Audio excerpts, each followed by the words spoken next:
10-15 صفحات میں بیان کرتی ہے۔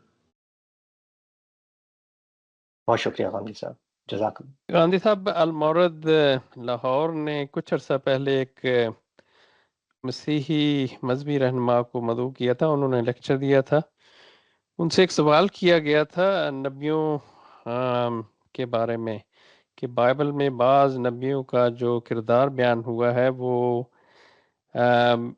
ان انبیاء کے شان نہیں ہے، تو انہوں نے اس کا یہ جواب دیا تھا کہ یہ فرق ہے آپ کس نظر سے دیکھتے ہیں، آپ نبیوں کو معصوم مانتے ہیں، ہم ایسا نہیں مانتے، ہمارا موقف ہے ان کے بقول کہ وہ بھی انسان ہی ہوتے ہیں، ان سے بھی غلطیاں ہو سکتی ہیں، لیکن مجموعی طور پر وہ اس معاشرے میں نمایاں لوگ ہوتے ہیں۔ تو میرا سوال یہ ہے کہ ہمارے پاس ایسی کون سی نص ہے کہ ہم پیش کر سکتے ہیں کہ نبی معصوم ہوتے ہیں؟ اور اس سے جڑا ہوا ایک سوال، ہم ابھی سورہ نمل دوبارہ پڑھ رہے ہیں، تو اس میں سے موسیٰ سے جو قتل خطا ہوا تھا اللہ تعالیٰ نے تو معاف کر دیا کیٹیگوریکلی، لیکن کیا انہوں نے اس کی کوئی کمپنسیشن دی اس فیملی کو، ان کا جو مقتول کے ورثاء کو؟ یہ ہمیں کوئی تاریخ سے نہیں ملتی چیز، آیا کہ آپ کی نظر میں کوئی بائبل میں ایسی چیز بیان ہوئی ہے کہ انہوں نے جب مصر گئے ہیں تو فیملی سے کوئی رجوع کیا ہو یا ان کو کمپنسیٹ کرنے کی کوشش کی ہو؟ میں آخری حصے کا جواب پہلے دے دیتا ہوں۔ اللہ تعالیٰ کی جو شریعت ہے جس میں یہ بتایا گیا ہے کہ قتل خطا ہو جائے تو کیا صورت ہوگی، قتل عمد ہو تو کیا صورت ہوگی، یہ پہلی بات بنی اسرائیل کو دی گئی ہے، اس سے پہلے کوئی مسلمان قوم وجود میں نہیں آئی۔ اللہ تعالیٰ نے نبوت کے پہلے دور میں پے در پے پیغمبر بھیجے ہیں، یہ بتایا ہے کہ وَلِكُلِّ أُمَّةٍ الرَّسُولُ، ہر امت میں، ہر قوم میں ہم نے رسول بھیجا، لیکن لوگوں نے اس کو مان کر نہیں دیا۔ 2، 4، 10، 20 قرآن مجید نے ان میں سے منتخب رسولوں کا ذکر کر کے بتا دیا ہے کہ بعض جگہ گھر والے بھی ایمان نہیں لائے۔ سیدنا نوح کی دعوت سب سے زیادہ تفصیلی ہے، یعنی کم و بیش 1000 سال یا 950 سال تک پھیلی ہوئی، اس میں بھی ایک کشتی کے برابر لوگ ہیں جو قوم میں سے نکلے ہیں جن کو اللہ تعالیٰ نے نجات عطا فرمائی۔ تو کوئی مسلمان قومی حیثیت سے وجود میں نہیں آ سکی، چنانچہ ساری شریعت فرد سے متعلق رہی ہے، آدم علیہ السلام سے لے کر سیدنا موسیٰ علیہ السلام تک۔ وہ جب وہاں سے اپنی قوم کو لے کے نکلے ہیں اور ان کو فلسطین میں آباد کرنے کے لیے اللہ تعالیٰ نے نبوت کے دوسرے دور کی ابتدا کی ہے، تو پہلی مرتبہ ایک مسلمان قوم وجود میں آئی ہے، کم و بیش وہ بھی 500 سال تک مصر میں گزارنے کے بعد۔ وہ انبیاء علیہ السلام کی اولاد ہیں، ان کو شریعت دی گئی۔ تورات اجتماعی زندگی کے بارے میں شریعت کا پہلا بیان ہے، اس سے پہلے شریعت انفرادی زندگی سے متعلق ہے، یعنی ہم نماز پڑھیں گے، روزہ رکھیں گے، کچھ رسوم و آداب کی پابندی کریں گے، فرد کی حیثیت سے جو دین کے احکام ہیں وہ بتا دیے گئے ہیں۔ معاشرے سے متعلق یا سوسائٹی سے متعلق جو مسائل پیدا ہوتے ہیں وہ زیر بحث ہی نہیں آئے۔ اسی وجہ سے جب تورات میں پہلی مرتبہ شریعت دی تو اس کو نام ہی یہی دیا گیا، یعنی دین کی باقی ہدایت تو معلوم تھی، تورات کو پڑھنے والے تعجب کرتے ہیں کہ اس میں تو کوئی آخرت کا بیان نہیں ہے، اس میں تو ایمانیات پر کوئی گفتگو نہیں ہے، وہاں شریعت ہے، شریعت کے دنیوی تقاضے کیا ہیں، اخروی تقاضے کیا ہیں، بس ان کو بیان کر دیا گیا ہے۔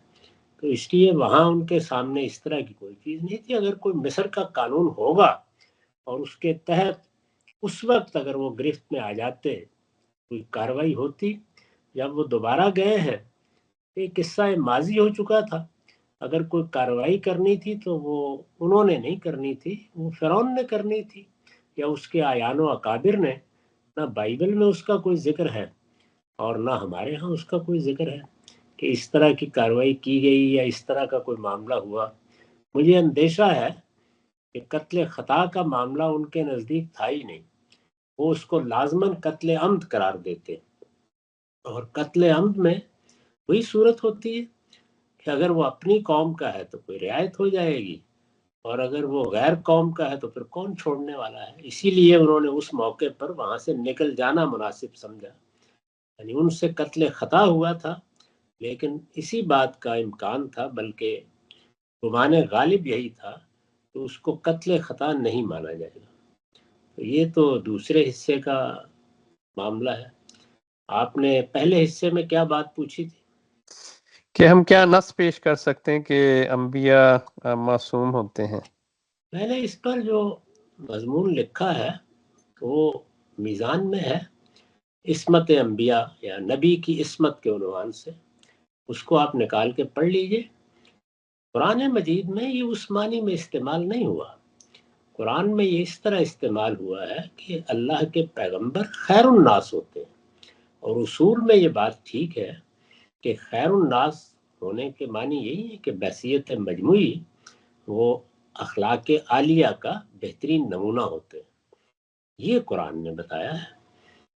اس کے بعد جب انہیں اللہ پیغمبری کے منصب پر فائز کر دیتا ہے تو ان کی حفاظت فرماتا ہے، اور وہ حفاظت دونوں پہلوؤں سے ہوتی ہے. یعنی جو دین انہیں دیا گیا ہے وہ اس کو بے کم و کاس پہنچا دیں. اس حفاظت کو خود قرآن نے سورہ جن میں بیان بھی کر دیا ہے کہ ہم ان کے دائیں بائیں پہرے لگا دیتے ہیں. وہ ادنا درجے میں اس میں کوئی تبدیلی تغیر نہیں کر سکتے، اپنی طرف سے کوئی بات نہیں کہہ سکتے. جو کچھ ان کو دیا جاتا ہے وہ بے کم و کاس پہنچا دیتے ہیں. تو یہ عصمت یا حفاظت کا ایک پہلو ہے. دوسرا یہ کہ وہ اگر کوئی غلطی کرتے ہیں تو اس غلطی پر انہیں قائم نہیں رہنے دیا جاتا، تاکہ لوگوں کے لیے ان کی کوئی غلطی نمونہ نہ بن جائے. تو یہ دونوں پہلو قرآن مجید میں بیان ہو گئے ہیں، قرآن مجید نے ان کی وضاحت کر دی ہے. یہی اس کا مفہوم ہے. یہ بات کہ غلطی کرنے کی صلاحیت ان میں نہیں رہتی باقی، یا ان کو اس طریقے سے غلطیوں سے پاک کر دیا جاتا ہے، یہ بات اللہ تعالیٰ نے اپنی کتاب میں نہیں فرمائی. عصمت کا یہی دائرہ ہے. اس کو آپ میزان میں دیکھ لیجیے، وہاں میں نے اس کو ہر پہلو سے بیان کر دیا ہے کہ اس کی نوعیت کیا ہے. بہت شکریہ. یہ سوال جس پس منظر میں آپ اگلا سوال کے بارے میں بھی چند حرف میں کہہ دیتا ہوں، اور وہ یہ ہے کہ جس بات کو وہ کہہ رہے ہیں کہ یہ پیغمبروں سے بھی ہو سکتی ہے، وہاں بحث یہ نہیں ہے کہ پیغمبروں سے غلطی ہو سکتی ہے یا نہیں. وہ بات اتنی کبھی ہے کہ وہ پیغمبر کے شایان شان نہیں ہونی چاہیے. خان صاحب، میرا سوال یہ ہے کہ بنی اسماعیل اور بنی اسرائیل جب اتنی بھاری ذمہ داریاں ان پر ڈالی گئیں تو ایز اے نیشن ان میں ایسی کون سی کوالٹیز یا کریکٹرسٹکس تھے جس کی بنا پہ ان کو سلیکٹ کیا گیا اس ذمہ داری کے لیے؟ اور اگر ذمہ داری کے لیے سلیکٹ کر بھی لیا تو کیا ان میں پولیٹیکل میچیورٹی تھی اس لیول کی کہ اتنی بڑی ذمہ داری کو وہ پولیٹیکلی بھی امپلیمنٹ کر سکیں؟ اس کا جواب اللہ تعالیٰ نے دیا ہے. انہوں نے پیغمبروں کا انتخاب کیا، اسی طریقے سے ایک قوم کا انتخاب کیا. پیغمبر کا انتخاب اور ایک قوم کا انتخاب ایک ہی نوعیت کی ذمہ داری کے لیے کیا گیا ہے. صرف اصطلاح کا فرق ہے، وہ نبوت ہے، یہ شہادت ہے. خود بیان بھی اس کو اسی طرح کیا ہے. ان اللہ اصطفیٰ آدم و نوحا و آل ابراہیم و آل عمران علی العالمین. ہم نے دنیا کے تمام انسانوں کے اندر سے آدم و نوح کا شخصی انتخاب کیا تھا، اور ذریت ابراہیم اور ذریت عمران کا اجتماعی یا قومی انتخاب کیا. دیکھیے وہی لفظ استفاء جس سے ہم رسول اللہ کو مصطفیٰ کہتے ہیں، یعنی انتخاب کیا گیا. تو یہ انتخاب اللہ کا ہے. اس کے بارے میں جو سوال آپ نے کیا ہے وہی سوال بہت سے لوگوں نے کیا ہے، قرآن مجید میں نقل ہوا ہے.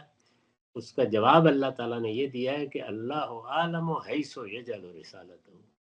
یہ میرا انتخاب ہے، میں ہی جانتا ہوں کہ میں نے کیا چیزیں دیکھ کر یہ انتخاب کیا ہے. تم اس کو اپنی درد سری نہ بناؤ. اچھا، تو اس میں دونوں پہلو کور ہو جاتے ہیں، چاہے پولیٹیکل ہو یا ویسی ان کی کوالٹیز ہو، کیونکہ جو ذمہ داری ان کو دینی ہے اس کا لحاظ، اس کا تو ذمہ داری سے تعلق ہے. ان کی کیا ذمہ داری تھی؟ کی ذمہ داری یہ تھی کہ وہ اپنی قومی حیثیت میں دین کے پابند ہوں. انفرادی طور پر تو ہر شخص سے تقاضا ہے، لیکن وہ قومی حیثیت سے دین کے پابند ہوں، اللہ کی شریعت کو اپنی زندگی کا دستور بنائیں اور اس کے مطابق زندگی بسر کریں، تاکہ لوگ جہاں تہاں سے آ کر دین سیکھنا چاہیں تو قومی حیثیت سے ان سے دین سیکھ سکیں. یہ منصب ان کا بیان ہوا ہے. یہی چیز ہے جس کو وہ شہادت سے تعبیر کرتا ہے قرآن مجید، اور پیغمبروں ہی کی طرح کا منصب ہے، اسی منصب کے طور پر بیان کرتا ہے. دیکھیے نا کیسے بیان کیا ہے. فرمایا کذالک جعلناکم امۃ وسطا لتکونوا شہداء علی الناس ویکون الرسول علیکم شہیدا.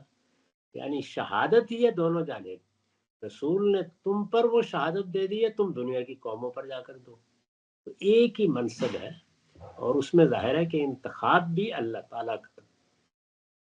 وہ انتخاب زیادہ سے زیادہ یہ ہے کہ آپ اگر ان کی تاریخ پر غور کریں، یا ان کے ہاں جو لوگ پیدا ہوئے ہیں، یا انہوں نے جس طرح کا اظہار کیا ہے، یا جس طرح اللہ تعالیٰ کی ہدایت کو ملحوظ رکھا ہے، یا پھر اس کے بعد غلطیاں کی ہیں یا سرکشی کی ہے، تو اس تاریخ کا مطالعہ کر کے آپ کچھ خصائص متعین کر سکتے ہیں اگر چاہیں.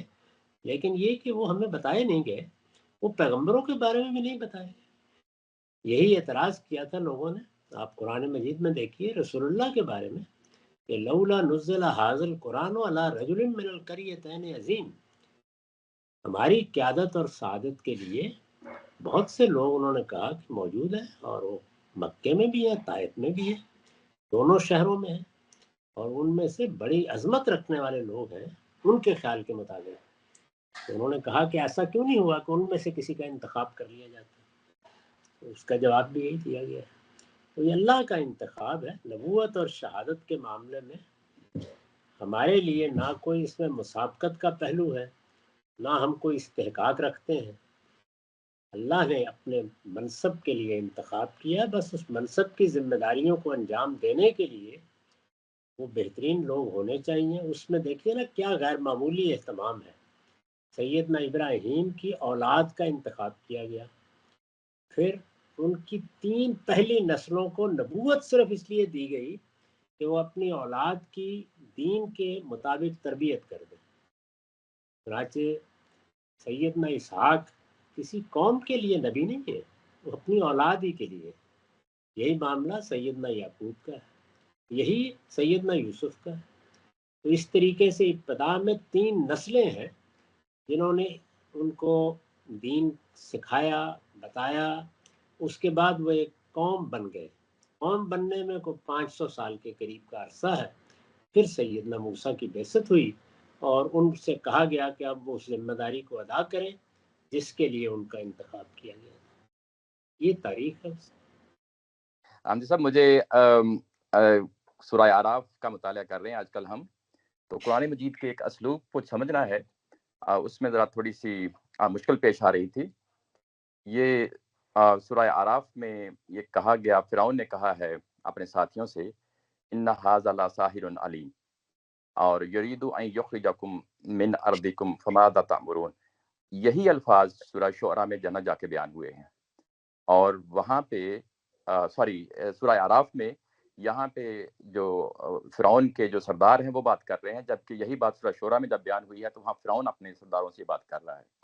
اب دونوں کو جب آپ دیکھتے ہیں ملا کے تو کوئی مطابقت جو ہے نا کوئی اس طرح کی بن نہیں پاتی کہ جس میں یہ کہیں کہ یہ دونوں ایک ہی جو ہے نا پہلو سے یعنی بات کر رہے ہیں، رپیٹ کر رہے ہیں. یہ پہلو ہے. اور اس کے بعد دوسرا یہ کہ حضرت موسیٰ علیہ السلام نے 70 لوگوں کا جب انتخاب کیا بچڑے کی پوجا کے بعد، اور اس کے بعد ان کو ایک زلزلے نے آ لیا، اور اس زلزلے میں ظاہر ہے کہ وہ لوگ وہاں پہ بے ہوش ہو گئے. اور اس کے بعد حضرت موسیٰ علیہ السلام دعا کرتے ہیں اتہلکنا بما فعل السفہاء منا. تو یہاں پہ جو نا سارا زور اس بیک گراؤنڈ پہ ہے کہ پیچھے بچڑے کی پوجا ہو رہی ہے، اور اس کی بنیاد پہ جو ہے نا ہمیں یہ سزا دی جا رہی ہے. یہ اس میں تھیم ہے. اس کے بعد سورہ بقرہ میں جا کے دیکھتے ہیں تو یہی مضمون